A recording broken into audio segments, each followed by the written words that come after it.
여기 유럽의 한 나라가 불과 2년 만에 군사력을 엄청나게 키웠다고 하는데요. 이 모든 이유는 바로 한국의 도움이 있었기 때문이라고 합니다. 한국 방산 업체들이 폴란드에 엄청난 속도로 첨단 무기를 공급하고 있다는 소식이 유럽을 뒤흔들고 있다는데요. 전차, 대포, 로켓 발사대. 이런 거대한 무기들이 마치 자동차 배달하듯 계속해서 폴란드에 도착하고 있다니 말이에요. 도대체 어떻게 이런 일이 가능한 걸까요? 한국과 폴란드 사이에 무슨 일이 벌어지고 있는 걸까요? 그리고 이 놀라운 협력이 유럽의 힘의 균형을 어떻게 바꾸고 있을까요? 그럼 오늘의 사연은 영국 방위 분석가를 통해서 들어보도록 하겠습니다. 그럼 오늘의 사연 시작합니다. 저는 마이클 도슨이라고 해요. 영국에서 20년 넘게 방위 분석가로 일하고 있어요. 제 일은 전 세계에서 누가 군사 장비를 사고 파는지 추적하는 거예요. 대부분은 그저 일상적인 업무였는데 최근에 제 눈길을 확 끈 이야기를 하나 발견했어요. 폴란드라는 동유럽 국가가 한국과 협력해서 군대를 강화하고 있다는 내용이었어요. 아마 폴란드랑 한국? 그 조합 좀 이상한데? 라고 생각하실 수도 있을 거예요. 맞아요. 누구도 예상하지 못한 조합이죠.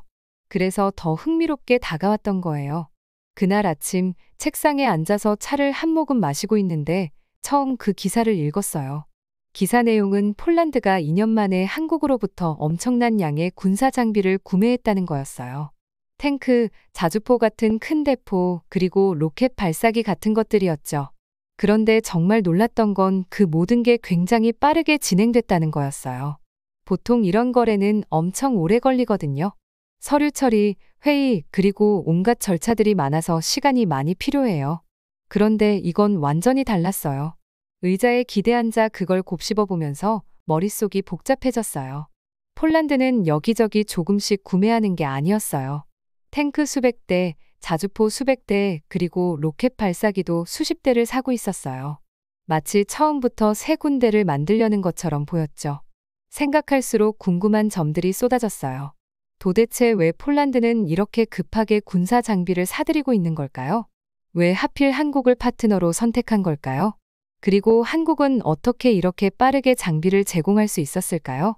저는 그냥 책상에 앉아서 생각만 하고 있을 수 없었어요.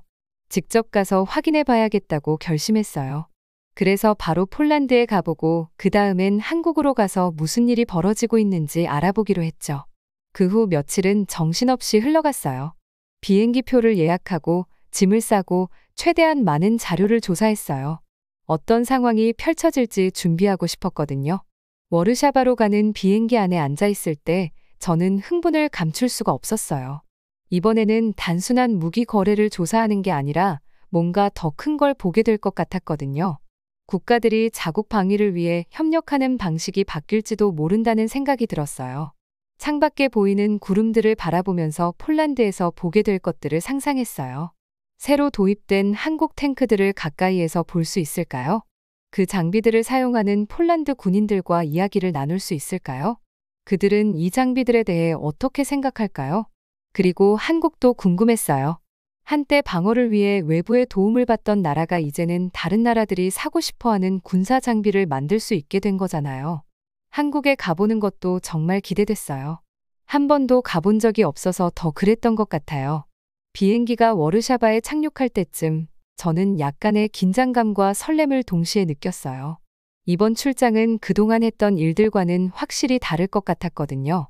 제가 두 나라가 어떻게 예상치 못한 방식으로 협력하는지 직접 보게 될 테니까요. 제가 손에 쥔 노트북을 내려다보니 거기에 이렇게 적어놓은 질문들이 눈에 들어왔어요. 1. 폴란드는 왜 이렇게 많은 군사 장비를 사고 있는 걸까? 2. 왜 한국을 파트너로 선택했을까? 3. 한국은 어떻게 이렇게 빨리 장비를 제공할 수 있었을까? 4. 이게 두 나라에 어떤 의미가 있을까? 5. 이게 다른 나라들이 방위를 위해 협력하는 방식에 변화를 줄 수 있을까? 이 질문들의 답을 찾는 건 쉽지 않겠지만 저는 준비가 되어 있었어요. 비행기가 폴란드 땅에 착륙하자 저는 깊게 숨을 들이쉬었어요. 이 예기치 못한 동맹의 배후를 밝히는 제 여정이 이제 막 시작된 거였죠. 앞으로 어떤 일이 펼쳐질지 정말 기대됐어요. 짐을 호텔에 맡기고 곧바로 한국에서 온 신형 전차들이 있다는 군사 기지로 향했어요. 택시를 타고 가는 길도 하나의 모험이었죠. 운전사인 마렉이라는 친절한 할아버지가 대화를 걸어왔어요. 새 전차 보러 온 거죠? 마렉이 룸미러를 통해 눈을 반짝이며 물었어요. 요즘 폴란드에서 그 얘기들로 가득해요. 아주 큰 뉴스예요. 저는 고개를 끄덕였어요. 일반 사람들까지도 이 이야기에 관심을 가진다는 게 기분이 좋았어요. 그 전차들에 대해 어떻게 생각하세요? 제가 물었어요. 마렉은 어깨를 으쓱했어요. 저야 그냥 택시 기사일 뿐이지만 좋은 일이라고 생각해요. 강해져야 하잖아요. 세상이 항상 친절한 곳은 아니니까요. 그의 말이 계속 머릿속에 남았어요. 기지에 도착했을 때 제 앞에 펼쳐진 광경에 숨이 멎을 뻔했어요. 줄줄이 늘어선 신형 K 전차들이 연한 햇빛 아래에서 짙은 초록색으로 빛나고 있었어요. 마치 잠에서 깨어날 준비를 마친 거대한 괴물들 같았어요. 그때 깔끔한 군복을 입은 키 큰 남자가 저에게 다가왔어요. 도슨 씨 맞으시죠? 그가 손을 내밀며 물었어요. 저는 마체이 야브원스키 소장입니다. 폴란드에 오신 걸 환영합니다. 우리는 악수를 했고 저도 모르게 살짝 긴장했어요. 진짜 소장을 만나다니 뭔가 신기했어요. 전차들을 가까이에서 보시겠습니까? 그가 물었어요. 물론이죠. 제가 너무 들뜬 티를 내지 않으려 했으며 대답했어요. 우리가 전차 쪽으로 걸어가자 소장은 설명을 시작했어요. 이 K 전차들은 우리에게 엄청난 변화를 가져다 줄 겁니다. 그의 목소리엔 자부심이 묻어 있었어요. 단순히 최신 기술을 적용한 전차일 뿐만 아니라 폴란드 지형에 딱 맞는 전차들입니다. 저는 그의 이야기를 집중해서 들으면서 머릿속으로 메모를 했어요. 소장의 열정이 그대로 전해졌죠. 그는 이 전차들이 강을 쉽게 건널 수 있고 가파른 언덕도 오를 수 있다고 말했어요. 폴란드 지형의 아주 중요한 기능들이었어요. 하지만 단순히 기계의 문제가 아닙니다. 우리가 전차 앞에 멈추자 소장이 계속해서 말했어요. 이건 한국과 우리가 쌓은 파트너십에 관한 이야기이기도 해요. 그들은 우리의 긴박한 상황을 이해했고 신속하게 전차를 전달해줬습니다. 저는 차가운 전차의 금속에 손을 얹었어요. 손끝에서 느껴지는 단단한 금속감이 왠지 모르게 든든했어요. 이 전차들을 운전할 병사들은 어떤 기분일까 상상해봤어요. 아마 자부심을 느끼면서도 약간의 긴장감을 느끼지 않을까 싶었어요. 하루가 지나면서 점점 더 많은 것들을 알게 됐어요. 전차들이 실제로 작동하는 모습도 봤고 넓은 강을 거침없이 건너고 다른 차량이라면 멈춰섰을 가파른 언덕을 올라가는 것도 지켜봤어요. 정말 놀라운 광경이었어요. 하지만 제게 가장 인상 깊었던 건 전차 그 자체가 아니었어요. 그 전차들을 사용하는 병사들, 전차를 관리하는 기술자들, 그리고 그 전차들을 어떻게 활용할지 계획하는 장교들 모두가 인상적이었어요.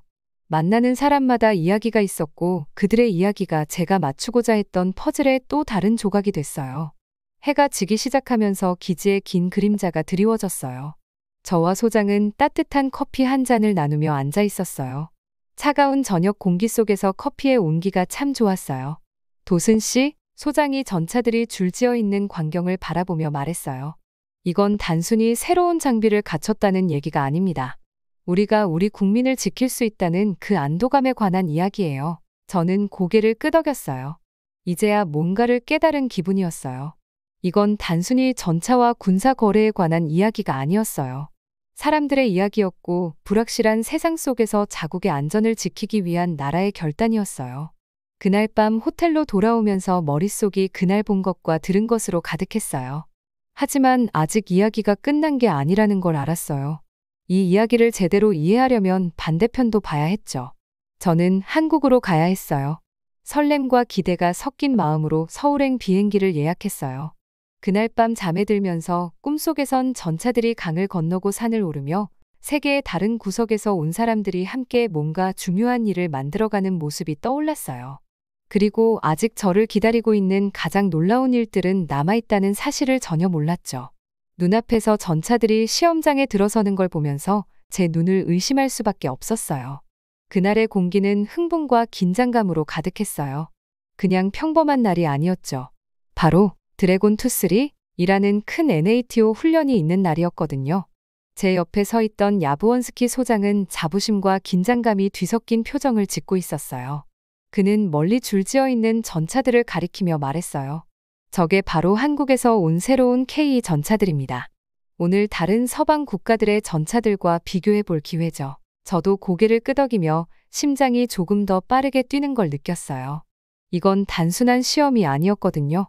폴란드가 NATO 전체 앞에서 새로운 군사력을 과시할 기회였죠. 바람에 펄럭이는 여러 나라의 국기들이 눈에 들어왔어요. 오늘 이 자리를 지켜보고 있는 중요한 인물들이 떠올랐어요. 시험장은 제가 전에 본 적 없는 곳이었어요. 평탄한 쉬운 지형이 아니었어요. 언덕과 진흙, 심지어 깊은 강까지 있었죠. 이게 우리 지역을 복잡하게 만드는 이유입니다. 야부원스키가 설명했어요. 이런 지형을 잘 소화할 수 있는 전차가 필요해요. 다른 나라들의 전차들이 먼저 출발을 시작했어요. 저는 그 전차들이 언덕을 오르려 애쓰는 모습을 지켜봤어요. 몇몇은 정상에 오르기 위해 지그재그로 움직이기도 했고 몇몇은 진흙에 갇혀서 바퀴가 헛돌기만 했죠. 강에 도착했을 때 많은 전차들이 멈춰서 강을 건너기 위한 특별 장비를 준비해야 했어요. 그리고 마침내 모두가 기다리던 순간이 왔어요. 한국산 K 전차가 출발선에 서자 군중은 조용해졌어요. 갑자기 조용해진 상황 속에서 제 숨소리만 크게 들리는 것 같았어요. K 전차의 엔진이 굉음을 내며 살아나더니 마치 총알처럼 앞으로 내달렸어요. 제 입이 벌어질 수밖에 없었어요. 전차가 직선으로 언덕을 치고 올라갔는데 지그재그로 움직일 필요조차 없었어요. 마치 그 가파른 경사가 아무것도 아닌 것처럼 보였죠. 대단하네. 제가 속삭였어요. 야부원스키는 옆에서 미소를 지었어요. 하지만 진짜 볼거리는 이제 시작이었어요. K 전차가 강에 도착했을 때 멈추지 않았어요. 특별 장비도 필요 없었죠. 놀랍게도 전차는 그대로 물속으로 들어가더니 계속해서 전진했어요. 저거 수영도 돼요? 제가 놀라서 물었죠. 야부원스키는 고개를 끄덕였어요. 그게 이 전차의 특별한 기능 중 하나죠. 우리 호수와 강에 딱 맞습니다. K 전차가 강 건너편으로 올라오자 군중은 환호성을 터뜨렸어요. 다른 나라의 관계자들이 고개를 끄덕이며 서로 흥분한 목소리로 대화를 나누는 모습이 보였어요. 폴란드의 새로운 전차가 강한 인상을 남긴 게 확실했어요. 나중에 우리가 기지로 돌아가는 길에 야부원스키는 미소를 멈추지 않았어요. 이제 알겠죠? 그가 말했어요. 이게 바로 한국과의 협력이 우리에게 중요한 이유입니다. 이 전차들은 단순한 강력한 기계가 아니에요. 우리 환경에 맞춰 설계된 겁니다. 전 그 말을 떠올리며 K 전차 주위에 모여든 병사들을 지켜봤어요. 병사들은 마치 오랜 친구를 대하듯 전차의 측면을 두드리고 있었어요. 이 전차는 그냥 금속 덩어리가 아니었어요. 그건 더 큰 걸 상징하고 있었죠. 폴란드의 역사의 새로운 장이 열리는 걸, 더 나아가 더 큰 안보를 향한 한 걸음을 의미했어요. 해가 지면서 길게 늘어지는 그림자가 시험장을 덮었을 때 저는 정말 특별한 순간을 목격했다는 걸 깨달았어요. 이건 그저 전차가 시험에서 잘한 게 아니었어요. 한 나라가 적절한 동반자를 찾았다는 이야기였고 전 세계 반대편에 있는 두 나라가 함께 뭔가 놀라운 걸 만들어냈다는 증거였죠. 저는 다음에 무슨 일이 일어날지 정말 기대가 됐어요. 그날 저녁 기지를 떠나면서 제 머릿속은 온통 질문들로 가득 찼어요. 이 일이 폴란드에 어떤 변화를 가져올까요? NATO에는? 유럽의 힘의 균형에는? 한 가지 확실한 건 폴란드와 한국의 예상치 못한 동맹 이야기는 이제 막 시작됐다는 거였어요. 그리고 저는 그 모든 과정을 직접 지켜볼 생각에 가슴이 설렜어요. 저는 이 이야기의 다른 면을 꼭 봐야 한다는 걸 알았어요. 탱크나 무기들이 정말 인상적이긴 했지만 그게 전부가 아니었거든요. 한국이 어떻게 이렇게 많이 변했는지 이해해야 했어요. 한국 전쟁 때는 도움을 받던 나라였는데 이제는 다른 나라에 첨단 무기를 팔고 있으니 말이죠. 그래서 저는 서울로 가기로 했어요. 서울에 도착하자마자 느껴지는 차이가 확실했어요. 바르샤바는 조용하고 차분했는데 서울은 완전히 다르게 살아 숨 쉬고 있었어요. 사람들은 바쁘게 움직였고 건물들은 하늘 높이 솟아 있었고 어디서든 느껴지는 에너지가 있었어요. 그 분위기를 무시할 수가 없었죠. 정보 관계자들, 방산 전문가들, 그리고 공장에서 일하는 사람들과 많은 대화를 나눴어요. 제가 만난 사람들 모두가 뭔가에 몰두하고 있었고 그들은 자기가 하는 일에 굉장히 자부심을 느끼고 있었어요. 그게 대화 속에서도 다 드러나더라고요. 처음 방문한 곳은 현대 로템 공장이었어요. 여기는 폴란드에서 큰 관심을 받은 K 전차를 만드는 곳이었죠. 공장은 엄청나게 크고 기계들은 끊임없이 돌아가고 있었으며 사람들은 목적을 가지고 분주하게 움직였어요. 그 커다란 전차들이 하나하나 조립되는 모습을 보면서 마치 복잡한 퍼즐을 맞추는 것 같았어요. 그런데 공장 안의 모든 사람들은 정확히 자기 할 일을 알고 있는 듯 했어요. 그 다음에 방문한 곳은 하나디펜스였어요. 여기는 K9 자주포와 천무 다연장 로켓을 만드는 곳이었죠. 여기서도 마찬가지로 모든 게 굉장히 효율적이었어요. 일하는 사람들은 빠르지만 신중하게 움직였고 자신들의 작업을 꼼꼼하게 확인하고 또 확인했어요. 왜 이렇게 빠르게 폴란드에 많은 무기를 공급할 수 있었는지 알겠더라고요. 공장을 둘러보면서 한국이 이런 일을 어떻게 시작하게 됐을지 상상해 봤어요. 불과 몇십 년 전만 해도 전쟁으로 폐허가 된 나라였는데 이제는 세계에서 가장 첨단 군사 장비를 만드는 나라가 되었으니 말이죠. 그 변화가 정말 놀라웠어요. 하나디펜스의 고위 임원 중 한 분과 이야기를 나눌 기회도 있었어요. 그분이 저한테 해준 말이 계속 기억에 남아요. 우리는 단순히 무기를 파는 게 아닙니다. 우리는 파트너십을 구축하고 있어요. 우리의 경험과 기술을 친구들과 나누어 더 안전한 세상을 만들고 있죠. 파트너십이라는 개념이 제 대화 속에서 계속 언급되었어요. 단순히 돈을 벌거나 강대국이 되려는 게 아니었어요. 한국 사람들은 폴란드 같은 나라들이 스스로를 지킬 수 있도록 도와주고 싶어 했어요. 그들은 위협을 받는 게 어떤 기분인지, 다른 사람들의 도움이 얼마나 중요한지 잘 알고 있었죠. 이 파트너십이 양국에 어떤 변화를 가져오고 있는지 생각하게 되었어요. 폴란드는 자신들이 안전하다고 느낄 수 있는 무기를 신속히 얻고 있었고, 한국은 신뢰할 수 있는 나라라는 것을 증명하고 있었죠. 양국은 서로에게서 배우고 함께 강해지고 있었어요. 어느 날 K2 전차 개발에 참여한 젊은 엔지니어인 성준 씨를 만났어요. 그는 자신의 일에 대해 이야기할 때 눈이 반짝였어요. 이건 단순히 멋진 기계를 만드는 일이 아니에요. 폴란드 같은 나라들이 위협을 마주할 때 굳건히 설 수 있도록 돕는 일이죠. 우리 모두가 함께하고 있는 거예요. 성준 씨의 말을 듣고 많은 생각이 들었어요. 저는 이런 거래들을 항상 숫자나 힘의 균형으로만 봤었는데 이제는 그 안에 사람들의 이야기가 보이기 시작했어요. 이건 단지 돈이나 권력의 문제가 아니었어요. 사람들이 협력하고 서로 배우고 돕는 일이었죠. 서울에서의 시간이 끝나갈 때쯤 제가 예상했던 것보다 훨씬 더 많은 걸 배운 느낌이었어요. 물론 탱크와 무기들은 정말 인상적이었죠. 하지만 진짜로 눈에 띈 건 제가 본 협력의 정신이었어요. 한국은 단순히 폴란드에 물건을 파는 게 아니었어요. 그들은 자신의 지식과 경험 그리고 함께 일하겠다는 의지를 나누고 있었어요.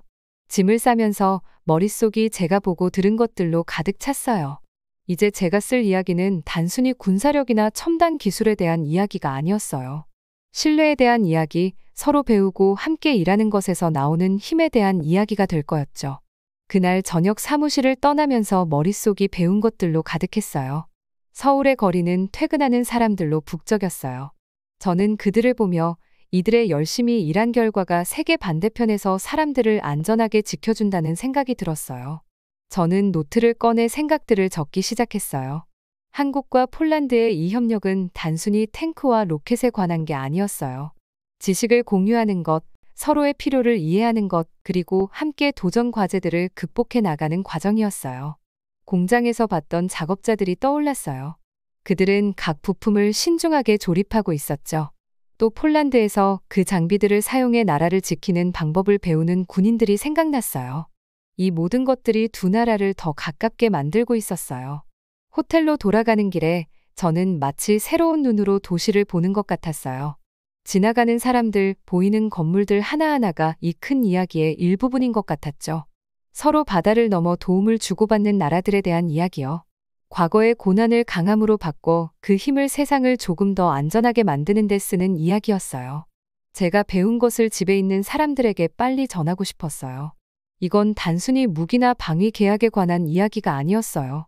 우정에 대한 이야기였고 서로에게 배우고 함께 도전하는 것에 대한 이야기였어요. 그날 밤 잠에 들기 전에 저는 왠지 희망이 차올랐어요. 종종 분열되어 보이는 세상 속에서 여기서는 나라들이 함께 힘을 모아 서로를 돕고 있었어요. 이건 정말 글로 남길 가치가 있는 이야기였죠. 저는 K 전차 프로젝트에 참여하고 있는 한국인 엔지니어 성준 씨를 만나기를 무척 기다리고 있었어요. 밝고 현대적인 사무실 건물에 들어서면서 기대와 호기심이 뒤섞인 감정이 들었죠. 실제로 이 놀라운 기계를 만드는 사람에게서 어떤 걸 배울 수 있을지 궁금했어요. 성준 씨는 따뜻한 미소와 단단한 악수로 저를 맞아주셨어요. 그는 아마도 20대 후반으로 보였지만 눈빛에는 지적인 열정이 반짝였어요. 우리는 서울의 분주한 도시가 내려다 보이는 큰 창이 있는 작은 회의실에 앉았죠. 그래서 성준 씨, 제가 말을 꺼냈어요. 이렇게 중요한 프로젝트에서 일하는 기분이 어떤가요? 성준 씨 얼굴이 환해졌어요. 정말 대단해요, 마이클. 그가 의자 앞으로 몸을 기울이며 말했어요. 매일매일 내가 나 자신보다 더 큰 무언가의 일부라는 느낌이 들어요. 저는 고개를 끄덕이며 그의 말을 더 듣고 싶었어요. 사실 이건 그냥 전차를 만드는 일이 아니에요. 그가 계속 말했어요. 폴란드 같은 나라들이 안전을 유지할 수 있도록 돕는 일이에요. 서로 다른 나라 사람들과 협력하는 것도 중요하죠. 성준 씨가 말하는 동안 그의 눈에서 열정을 느낄 수 있었어요. 마치 제가 처음 방위산업 분석가로 일을 시작했을 때 느꼈던 감정과 비슷했어요. 자신의 일이 의미 있다고 느끼는 건 정말 특별한 일이죠. 그 부분에 대해 더 말씀해 주실 수 있나요? 제가 물었어요. 다른 나라를 돕는다는 게 어떤 느낌인가요? 성준 씨는 잠시 생각하다가 천천히 말했어요. 책임감이 커요. 하지만 동시에 자부심도 느껴져요. 폴란드에서 우리가 만든 전차가 잘 활약했다는 뉴스를 볼 때면 내가 뭔가 변화를 만든 것 같거든요. 저도 그 감정을 공감할 수 있었어요. 국제적인 협력에 대해 책에서 읽는 것과 실제로 그 과정을 직접 보고 그 일에 참여하는 사람들을 만나는 건 완전히 다른 경험이니까요. 성준 씨는 계속 이야기했어요. 제 할아버지가 6.25 전쟁에 참전하셨어요. 그때는 한국이 다른 나라들의 도움을 받아야 했죠. 그런데 지금은 우리가 다른 나라들을 돕고 있어요. 마치 한 바퀴를 돌아온 느낌이랄까요. 그의 말이 저에게 강하게 와 닿았어요. 그렇게 생각해 본 적이 없었거든요. 전쟁으로 폐허가 되었던 나라가 지금은 주요 방위산업 수출국이 된 한국의 여정은 정말 놀라웠어요. 할아버지께서 자랑스러워 하시겠네요. 제가 말했어요. 성준 씨가 미소 지었어요. 맞아요. 할아버지께서는 늘 저에게 성준아, 내가 만드는 건 단순한 기계가 아니야. 도움이 필요한 사람들을 위한 방패야라고 말씀하세요. 우리의 대화가 계속되는 동안 저는 창밖으로 도시를 바라봤어요. 서울은 한국의 발전을 상징하는 도시였어요. 높은 빌딩들, 바쁘게 움직이는 사람들, 평화로운 일상을 살아가는 모습이었죠. 70년 전만 해도 이 도시가 폐허였다는 게 믿기지 않을 정도였어요. 성준 씨, 제가 다시 그에게 물었어요. 폴란드와의 협력에서 가장 중요한 부분이 뭐라고 생각하세요? 그는 주저하지 않고 대답했어요. 신뢰죠. 그는 단호하게 말했어요. 폴란드는 우리가 최고의 장비를 제공할 거라고 신뢰해요. 그리고 우리는 그들이 그것을 책임감 있게 사용할 거라고 신뢰해요. 단순한 거래가 아니에요. 이건 파트너십이에요. 저는 폴란드에서 봤던 장면들이 떠올랐어요.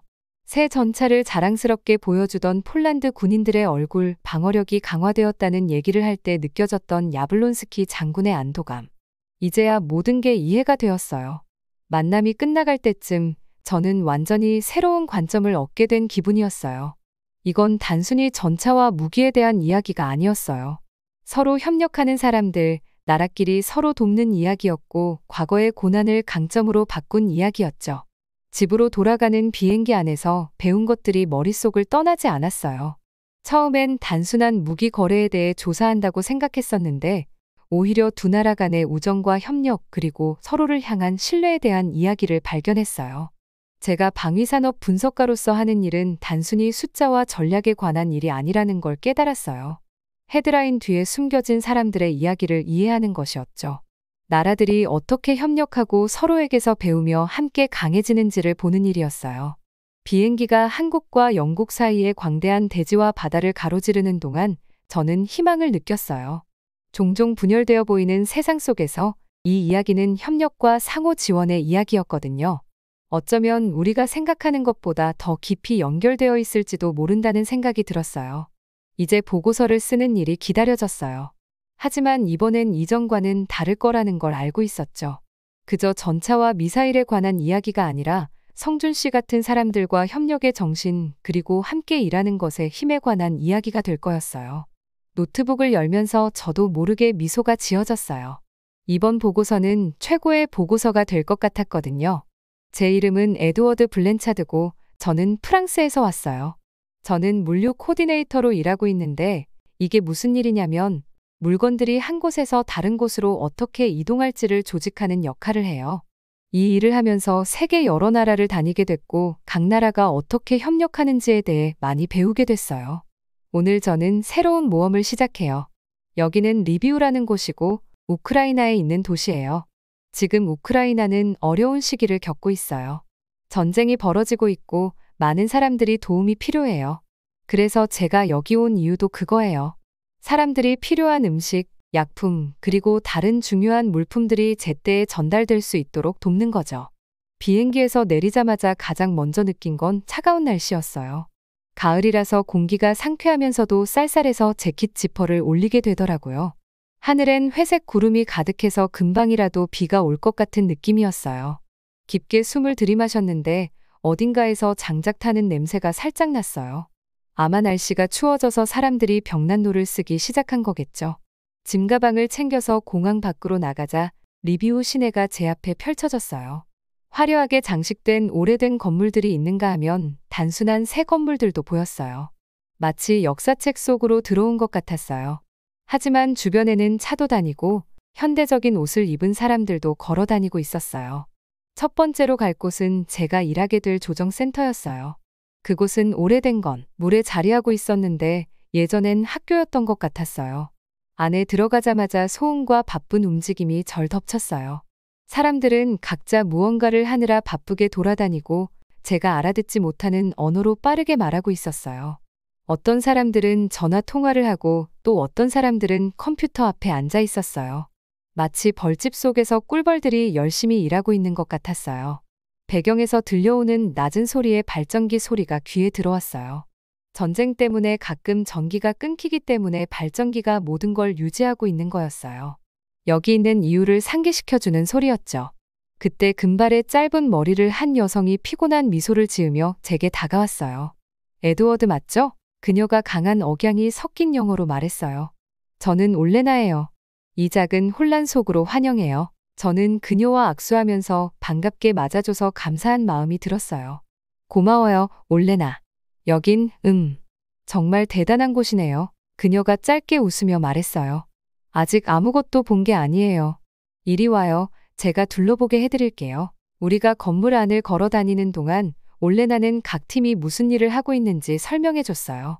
한 팀은 음식 배급을 담당하고 있고 다른 팀은 의료 물품을 다루고 있었어요. 또 다른 팀은 전투 지역 근처로 물품을 어떻게 보낼지 고민 중이었어요. 머릿속에서 정리가 안 될 정도로 많은 일이었지만 조금씩 이 모든 것들이 퍼즐처럼 맞춰지는 느낌이었어요. 우리는 벽에 걸린 큰 지도로 향했어요. 그 지도는 우크라이나를 보여주고 있었고 여러 색깔의 핀이 꽂혀 있었어요. 올레나가 각 색깔이 무엇을 의미하는지 설명해줬어요. 빨간색은 전투가 일어나고 있는 지역, 노란색은 물자가 부족한 곳, 초록색은 우리가 사용할 수 있는 안전한 경로를 의미했어요. 이 정보가 얼마나 중요한지 알기 때문에 다 기억하려고 노력했어요. 당신은 수송팀에서 일하게 될 거예요. 올레나가 말하면서 저를 종이들이 가득 쌓여 있는 테이블 주위에 모여 있는 사람들 쪽으로 데려갔어요. 당신의 역할은 우리 트럭들이 여기서 저기로 가장 안전하고 빠르게 갈 수 있는 길을 찾는 거예요. 저는 긴장과 기대가 섞인 마음으로 고개를 끄덕였어요. 이건 제가 잘하는 일이긴 하지만 전쟁 지역에서는 한 번도 해본 적이 없었거든요. 최선을 다할게요. 라고 그녀에게 말했어요. 올레나는 제 어깨를 가볍게 두드렸어요. 우리가 바라는 건 그거 하나예요. 아, 그리고 에드워드. 그녀가 진지한 표정으로 저를 바라봤어요. 상황이 빠르게 변할 수 있다는 걸 기억하세요. 오늘 맞는 게 내일은 아닐 수도 있어요. 그녀의 말이 머릿속에 맴돌았어요. 새로 배정된 제 책상에 앉아서 주위를 둘러보니 제 동료들은 모두 일에 집중하고 있었어요. 이 사람들은 전 세계에서 모여들었고 모두 같은 목표를 가지고 있었어요. 그 목표는 사람들을 돕는 거였죠. 저도 이곳에서 중요한 역할을 하게 된다는 생각에 다시 한번 마음을 다잡았어요. 쉽지 않은 일이겠지만 중요한 일이었어요. 제 책상 위에 있는 서류들을 하나씩 훑어보기 시작했어요. 그러면서도 이곳저곳에서 들려오는 대화를 흘려듣게 됐어요. 한 번도 들어본 적 없는 마을들에 대한 이야기, 제가 익혀야 할 경로들에 대한 이야기들이 오가고 있었어요. 누군가가 지난주에 다리가 무너졌다고 말했고, 저는 지도를 업데이트해야겠다고 마음먹었어요.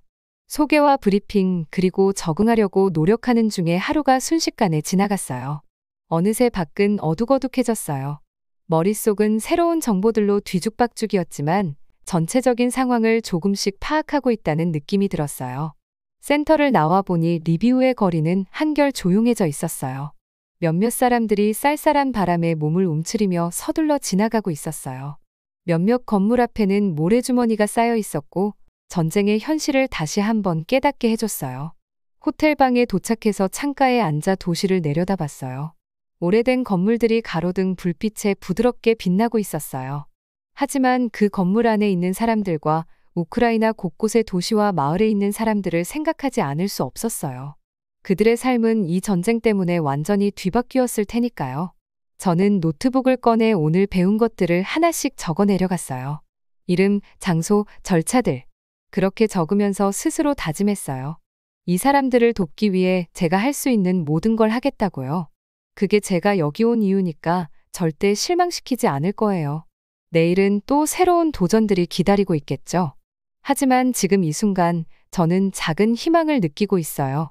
우리가 하는 일이 좋은 일이고 아마도 작은 방식이지만 이 세상의 변화를 만들고 있을 거예요. 처음 그 소식을 들었을 때 제 귀를 의심했어요. 북한 군인들이 우크라이나에 있다고요? 이건 마치 첩보 영화에서나 나올 법한 이야기지 현실 같지 않았어요. 그런데 제가 그 이야기를 듣게 된 곳은 바로 리비우의 한복판에 있는 복잡한 조정센터였어요. 주위에서 사람들이 수군대며 걱정스러운 대화를 나누고 있더라고요. 조정센터는 항상 바쁘게 돌아가는 곳이에요. 상상해 보세요. 책상, 컴퓨터, 벽에 걸린 지도들로 가득 찬 큰 방이에요. 사람들이 끊임없이 움직이면서 전화 통화도 하고 작은 그룹으로 모여 중요한 일들을 의논하고 있죠. 보통은 꽤 소란스러워요. 다들 최대한 빨리 일을 끝내려고 분주하게 움직이거든요. 그런데 그날은 뭔가 달랐어요. 평소처럼 북적이긴 했지만 공기 중에 묘한 긴장감이 감돌았어요. 사람들이 소곤거리면서 주위를 두리번거리는 게 눈에 띄더라고요. 마치 누군가가 엿듣는 걸 경계하는 듯했어요. 궁금해진 저는 친구인 올렉 씨에게 물어보기로 했어요. 올렉 씨는 현지 자원봉사자인데 외국인인 저희를 위해 통역을 도와줘요. 평소에는 활기차고 유쾌한 친구인데 그날은 얼굴에 걱정이 가득했어요. 에드워드, 그가 조용히 말하며 저에게 가까이 다가왔어요. 소문 들었어? 저는 고개를 저었어요. 무슨 소문? 올렉 씨는 주위를 한 번 더 둘러보더니 작은 목소리로 말했어요. 북한 군인들이 우크라이나에 있다는 거야. 저는 웃음을 참을 수가 없었어요. 너무 터무니없는 이야. 기처럼 들렸거든요. 북한 군인들이 여기 있다고? 설마 올렉 씨. 그건 말도 안 돼. 하지만 올렉 씨는 웃지 않았어요. 그저 심각한 눈빛으로 저를 바라봤어요. 나도 말이 안 되는 것 같지만 점점 더 많은 사람들이 그 이야기를 하고 있어. 북한 군인들이 러시아를 도와서 터널을 만들고 있다나 봐. 순간 등골이 오싹했어요. 이게 정말 사실일 수 있을까요? 우크라이나 시골에서 터널을 파고 있는 북한 군인들의 모습을 머릿속에 그려봤지만 도저히 믿기지가 않았어요. 그런데 올렉 씨의 표정을 보니 그가 장난을 하는 건 분명 아니었어요. 그 후 며칠 동안 올렉 씨가 해준 이야기가 계속 머릿속을 맴돌았어요. 주위 사람들의 대화를 더 주의 깊게 듣기 시작했어요. 그러다 보니 저도 조금씩 그 이야기를 여기저기서 듣게 되더라고요. 어느 날 오후 우크라이나 관료들과 회의를 하고 있었어요. 최전방 근처 마을에 음식과 의약품을 어떻게 보낼지 논의하던 중에 한 관료가 갑자기 북한 군인들 이야기를 꺼냈어요. 목격을 확인했습니다. 그가 무거운 목소리로 말했어요. 전선에서 싸우고 있지는 않지만 그들은 여기서 뒷일을 하고 있어요. 회의실은 순식간에 조용해졌어요. 다른 사람들의 얼굴을 살펴보니 충격을 받은 사람도 있었고 이미 예상했다는 듯 고개를 끄덕이는 사람도 있었어요. 저는요, 머리가 어지러웠어요. 회의가 끝난 후 머리를 식히려고 산책을 나갔어요. 리비우 거리는 평소처럼 분주했어요. 사람들은 여전히 일상을 보내고 있었죠. 하지만 이제는 모든 게 다르게 보였어요. 혹시 북한의 첩자들이 우리 사이에 있는 건 아닐까? 지금 이 순간에도 우리를 지켜보고 있는 건 아닐까? 그런 생각이 계속 들었어요. 작은 카페에 들러 커피를 주문했어요. 커피를 마시며 지나가는 사람들을 바라보는데 두 남자가 나누는 대화가 들렸어요. 그들은 우크라이나어로 말하고 있었지만 제가 알아들을 수 있는 부분도 있었어요. 그들도 북한 군인들 이야기를 하고 있더라고요. 내가 들었는데 그들이 터널을 만들고 있대. 한 남자가 말했어요. 자기 나라에서 하던 것처럼 말이야. 다른 남자가 고개를 끄덕였어요. 우리 사촌이 국경 근처에서 공사 일을 하고 있는데 직접 봤대. 저는 커피에 집중하는 척하면서도 귀는 온통 그들의 대화에 쏠려 있었어요. 퍼즐 조각들이 하나씩 맞춰지기 시작하는 것 같았지만 그 그림은 너무나도 무섭고 혼란스러웠어요. 그날 밤 침대에 누워 잠을 청하려고 했지만 머릿속이 너무 복잡했어요. 북한 군인들에 대한 생각이 계속 떠오르더라고요. 그들은 정말 자원해서 여기 온 걸까요? 아니면 선택의 여지가 없었던 걸까요? 자신들이 처한 이 전쟁의 상황을 이해하고나 있는 걸까요? 그리고 우크라이나 사람들도 떠올랐어요. 그들은 이미 너무나 많은 고통을 겪었잖아요. 그런 그들이 지구 반대편에서 온 군인들이 자기들 전쟁에 끼어들고 있다는 사실을 어떻게 받아들일까요? 그날 밤 잠을 이룰 수가 없었어요. 머릿속이 복잡해서 제가 들은 모든 걸 이해하려고 애쓰고 있었거든요. 우크라이나에 있는 북한군이라니? 말도 안 되는 소리 같았지만 계속 생각할수록 그게 점점 현실처럼 느껴졌어요. 협조센터에 있는 작은 침대에서 몸을 뒤척였어요. 방은 어두웠지만 바깥에서 일하는 사람들의 희미한 소리가 들리더라고요. 전쟁은 밤에도 멈추지 않았어요. 결국 잠을 포기하고 산책을 나가기로 했어요. 밖에 나가니 시원한 밤 공기가 얼굴에 닿아서 기분이 좋더라고요. 하늘엔 별이 밝게 빛나고 있었고 잠시 동안 내가 어디 있는지 잊을 정도였어요. 하지만 주변 건물 옆에 쌓여 있는 모래주머니들을 보자 다시 현실로 돌아왔어요. 걷다 보니 한 사무실에 불이 켜져 있더라고요. 창문을 통해 보니까 카테리나가 앉아서 지도를 보고 있었어요. 작은 책상 램프가 그녀의 얼굴을 비추고 있었죠. 조용히 문을 두드렸어요. 에드워드, 그녀가 고개를 들며 말했어요. 잠이 안 와요? 저는 고개를 저으며 방 안으로 들어갔어요. 생각이 너무 많아서요. 카테리나는 고개를 끄덕였어요. 그녀도 피곤해 보였어요. 눈 밑에 다크서클이 짙었거든요. 대체 마지막으로 언제 잠을 잤는지 궁금했어요. 얘기하고 싶어요? 그녀가 물었어요. 저는 그녀 맞은편에 앉았어요. 책상 위에 펼쳐진 지도에는 우크라이나가 그려져 있었고 다양한 색깔의 핀이 여러 위치에 꽂혀 있었어요. 북한군에 대해 계속 생각하게 돼요. 제가 말했어요. 뭔가 너무 이상하잖아요. 카테리나는 한숨을 쉬었어요. 맞아요. 믿기 힘들죠. 왜 여기 있는 걸까요? 제가 물었어요. 북한이 왜 이 전쟁에 개입하려고 하죠? 카테리나는 잠시 말을 아꼈어요. 그녀는 지도를 바라보다가 저를 다시 봤어요. 그 사람들은 어쩔 수 없이 온 거예요. 그녀가 조용히 말했어요. 아마 대부분 그냥 명령에 따르고 있는 거겠죠. 다른 군인들처럼요. 그 말이 일리가 있었어요. 하지만 여전히 뭔가 찜찜했어요. 그래도 북한이 왜 그들을 보냈을까요? 복잡해요. 카테리나가 말했어요. 그녀는 지도를 가리켰어요. 이제 더는 우크라이나랑 러시아만의 문제가 아니거든요. 이건 그보다 훨씬 커요. 그녀는 여러 나라가 어떻게 연결되어 있는지, 한 나라에서 내린 결정이 어떻게 다른 나라에 영향을 미치는지 설명해 줬어요. 그녀의 말을 들으면서 저는 점점 더 큰 그림을 볼 수 있게 됐어요.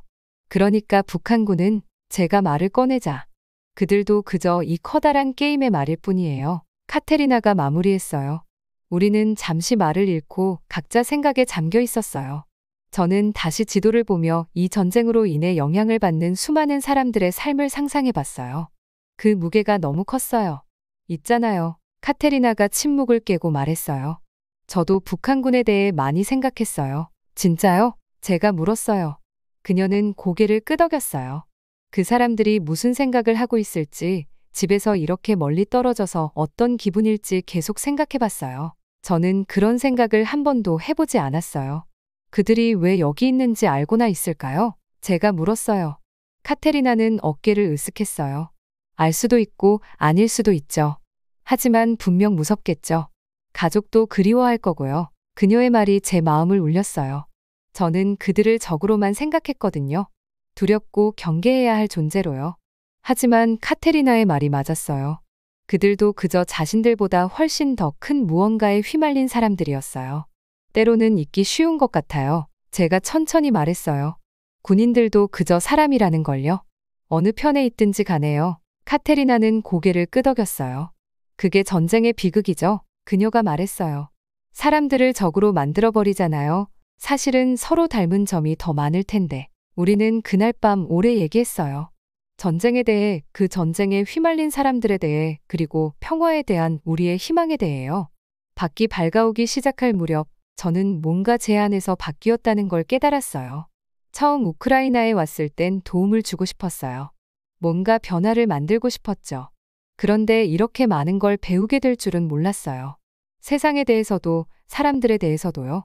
제가 한 번도 만나본 적 없는 사람들과 심지어 적으로 간주되었던 사람들과도 이렇게 연결된 느낌을 받을 줄은 상상도 못했어요. 결국 다시 제 방으로 돌아가 잠을 청하려 할 때 저는 전쟁을 바라보는 제 시선이 영원히 달라졌다는 걸 알았어요. 이젠 그저 나라 간의 싸움이 아니었어요. 전쟁은 사람들의 이야기였어요. 두려워하고 용감하고 혼란스럽고 희망을 품고 있는 사람들 말이에요. 그리고 그걸 이해하게 되면서 세상이 좀 더 분명해졌지만 동시에 더 복잡해지기도 했어요. 제가 제 눈으로 이런 걸 보게 될 줄은 상상도 못했어요. 오늘 지하 터널 중 하나가 발견된 곳을 방문했거든요. 너무 잘 숨겨져 있어서 바로 옆에 서 있었는데도 거의 놓칠 뻔했어요. 우리는 리비우에서 1시간 정도 차를 타고 나갔어요. 시골 풍경은 정말 아름다웠어요. 구릉이 굽이굽이 이어지고 가을빛에 물든 숲이 황금빛으로 변하고 있었죠. 그런데 이 나라에서 벌어지고 있는 일들을 생각하니 그 아름다움이 조금 낯설게 느껴졌어요. 도착하자마자 가이드가 우리를 작은 숲으로 이끌었어요. 나무들이 빽빽하게 들어서 있었고 바람에 나뭇잎들이 사각거리고 있었어요. 저는 계속 주위를 둘러보면서 군인이나 전쟁의 흔적 같은 게 보이지 않을까 하는 마음이 들었는데 모든 게 평화로워 보였어요. 여기에요. 가이드가 갑자기 멈춰서더니 커다란 덤불을 가리켰어요. 저는 눈을 깜빡였어요. 터널 입구라고 할 만한 게 전혀 보이지 않았거든요. 그런데 가이드가 나뭇가지를 치우자 그제야 보였어요. 자동차 타이어 정도 크기의 어두운 구멍이 땅에 나 있었어요. 심장이 빠르게 뛰기 시작했어요. 바로 이거였어요. 이게 바로 북한 군인들이 파낸 터널 중 하나였어요.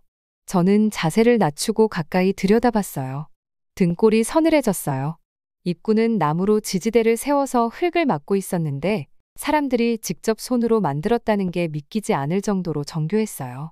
안에 들어가 볼 수 있나요? 제가 흥분과 긴장이 섞인 목소리로 물었어요. 가이드가 고개를 저었어요. 너무 위험해요. 내부가 안정적인지 알 수 없고 함정이 있을 수도 있어요. 저는 이해한다는 듯 고개를 끄덕였지만 살짝 실망스러웠어요. 다시 일어나서 평화로운 숲을 둘러봤어요.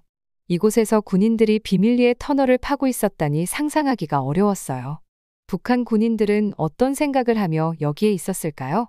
고향에서 멀리 떨어져 여기서 터널을 파야 하는 이유를 알고 있었을까요? 그런 생각들이 제 머릿속을 맴도는 순간 절대 잊지 못할 일이 벌어졌어요.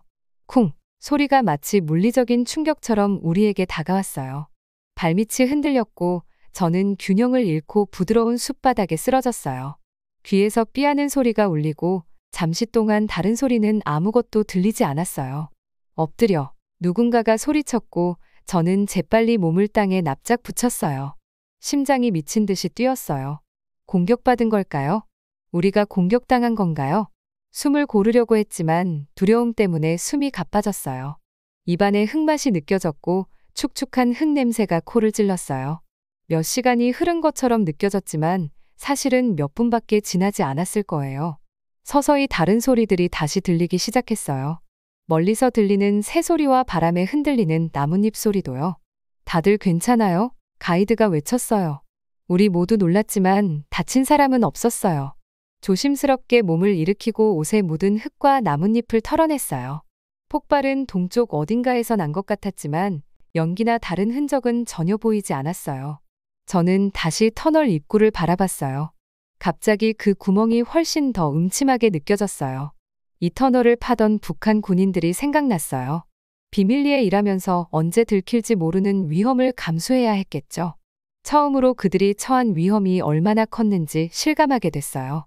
떠나야겠어요. 가이드가 긴장된 목소리로 말했어요. 여기 머무는 건 안전하지 않아요. 우리는 서둘러 차로 돌아갔어요. 돌아가는 길 내내 머릿속에서 방금 일어난 일이 떠나질 않았어요.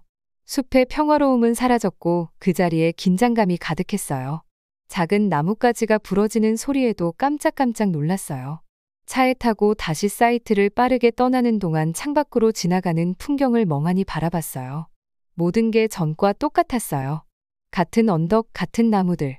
하지만 이제 저는 그 아래에 무언가 숨겨져 있다는 걸 알게 됐어요. 다시 북한 군인들이 생각났어요. 그들은 이제 더 이상 얼굴 없는 적이 아니었어요. 그들도 아마 두려웠겠죠. 집에서 멀리 떨어진 이곳에서 끊임없는 위협 속에 터널을 파고 있었을 테니까요. 우리가 들은 그 폭발 같은 일이 언제든 그들의 마지막이 될 수 있다는 불안감을 느끼면서요. 그날 밤 리비우에 있는 제 방에서 잠을 이룰 수 없었어요. 눈을 감을 때마다 그 어두운 터널 입구가 떠올랐어요. 폭발 소리가 들리는 것 같았고 어둠 속에서 터널을 파고 있는 젊은 군인들이 상상됐어요. 그들 역시 멀리 떨어진 이곳에서 자신들이 속한 전쟁을 제대로 이해하지 못한 채 싸우고 있었을지도 모르죠. 그날 저는 중요한 걸 깨달았어요. 전쟁은 단순하지 않다는 걸요. 선과 악의 대립으로만 나눌 수 없다는 걸 알았어요.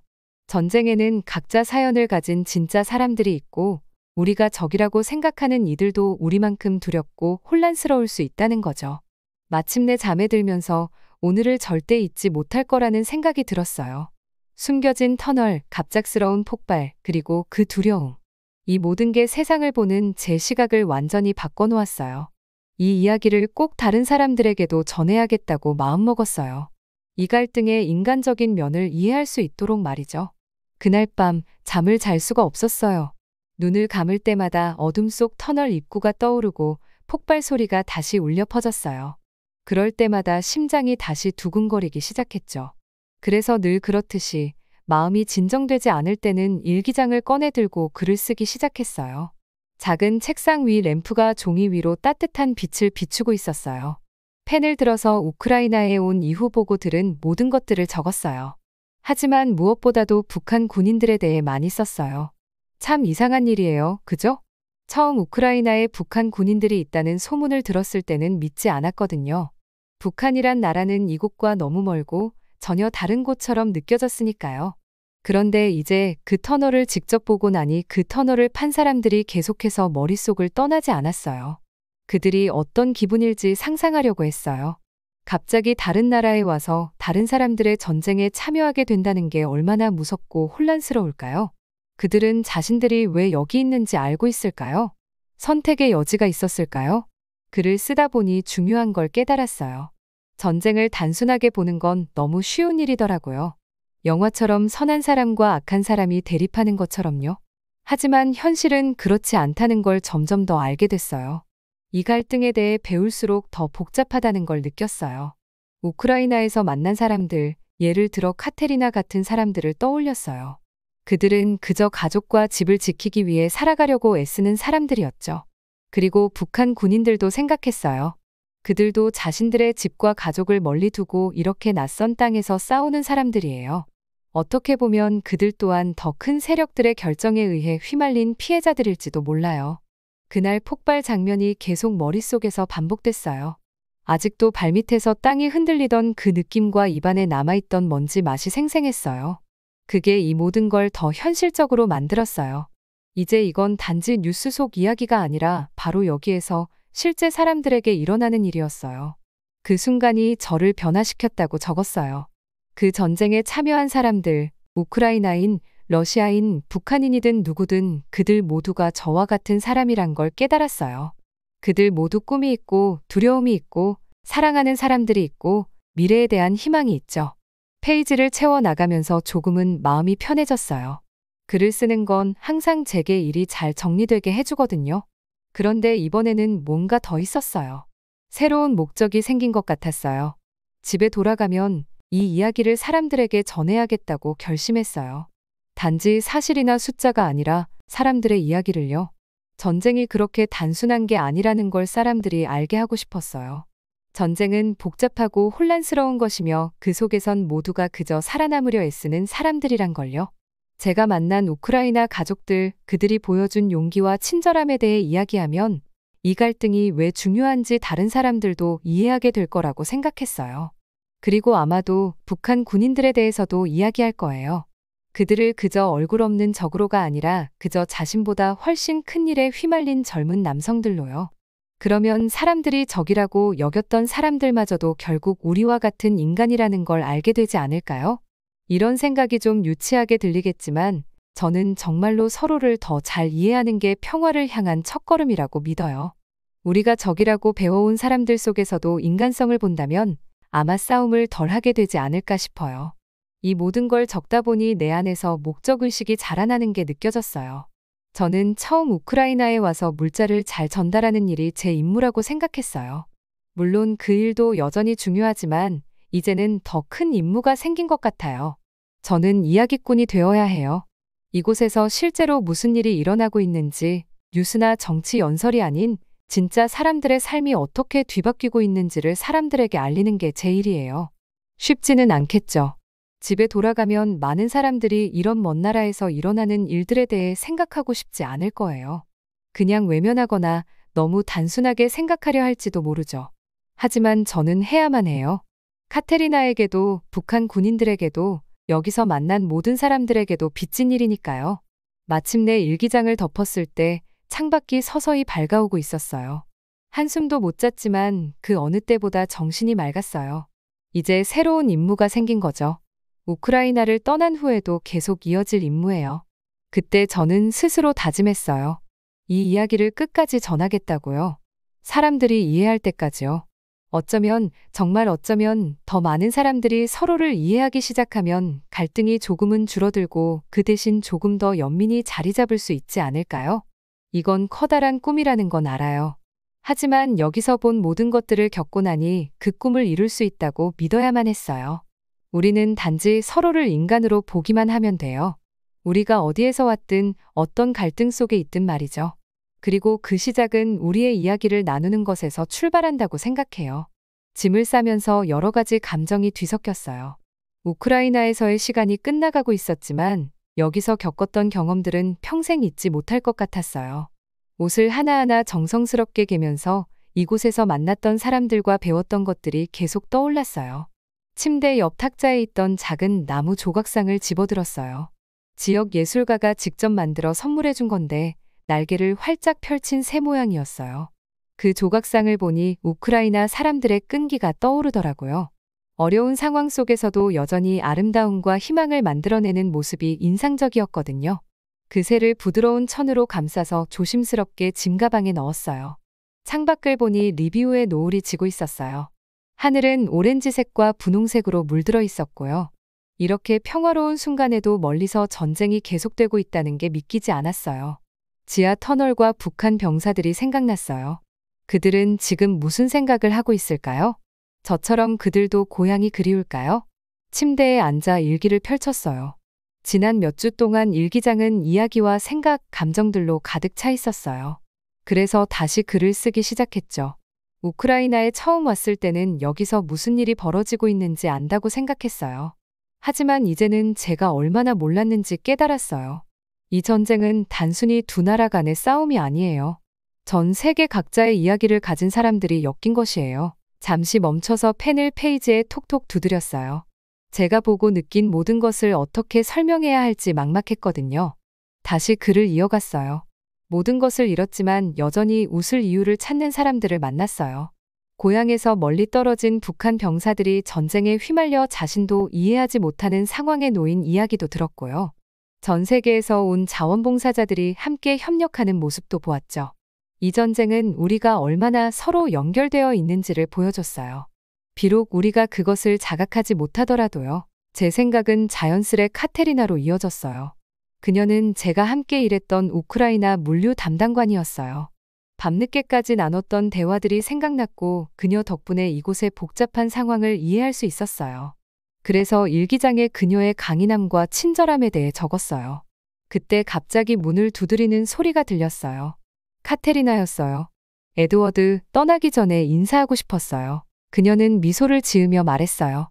우린 잠시 이야기하며 지난 몇 주간의 기억을 나눴어요. 떠나기 전 그녀는 저에게 작은 상자를 건넸어요. 집에 가서 열어봐요. 그녀가 말했죠.